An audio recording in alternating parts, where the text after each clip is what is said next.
बांग्लादेश में हो क्या रहा है? फॉर्मर बांग्लादेश की प्राइम मिनिस्टर शेख हसीना क्यों है अपने देश से फरार? क्यों कर रहे हैं स्टूडेंट बांग्लादेश में रायट्स?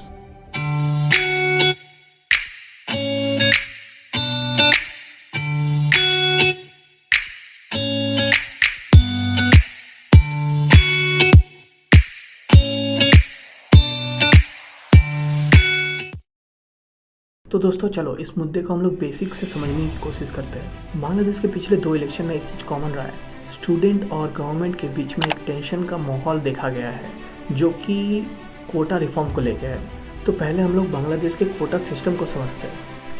इस कोटा के अंतर्गत 30% फ्रीडम फाइटर्स और उनके वंशजों के लिए रिजर्व किया गया है। साथ ही 10% औरतों के लिए, 10% डिस्ट्रिक्ट बेस्ड, 5% इंडिजिनियस कम्युनिटीज़ के लिए और 1% डिसेबिलिटीज़ को, और बचे 44% बस मेरिट बेस है।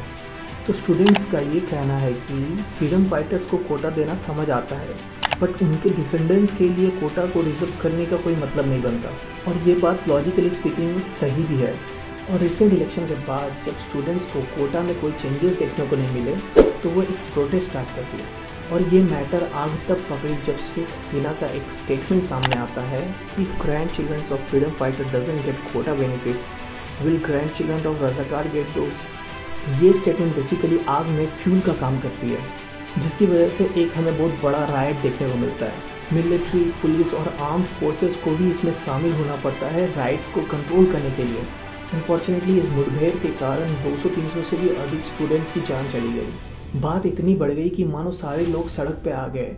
गवर्नमेंट इंफ्रास्ट्रक्चर को तोड़ा जाने लगा, फ्रीडम फाइटर्स के स्टैचूज़ को डिस्ट्रॉय किया जाने लगा और फाइनली शेख हसीना के घर में भी धावा बोला गया। बट जैसा कि हम लोग न्यूज़ में देख ही पा रहे हैं कि वो अपने पीएम पद से रिज़ाइन कर बांग्लादेश को छोड़ भागी है। लेकिन सवाल यहाँ ये उठ जाता है कि क्या ये एक सिंपल सा स्टूडेंट रिवॉल्ट ही था? क्योंकि इतने बड़े स्केल में जब ये कहानी घट रही है, क्या इसके पीछे कोई एक जियोपॉलिटिकल खेल चल रहा है जिसके बारे में हमें अंदाज़ा नहीं है? बिकॉज कुछ सोर्सेज का ये कहना है कि इतनी बड़ी राइट स्टूडेंट के थ्रू अकेले पॉसिबल नहीं है, इसके पीछे कई बड़े बड़े हाथ शामिल है।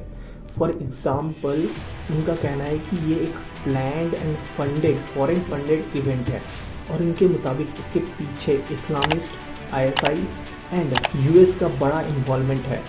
लेकिन सच क्या है ये तो पूरे देश को जल्द ही मालूम चल जाएगा। लेकिन आपका इसमें क्या कहना है, आप हमें कमेंट करके बताइए। धन्यवाद।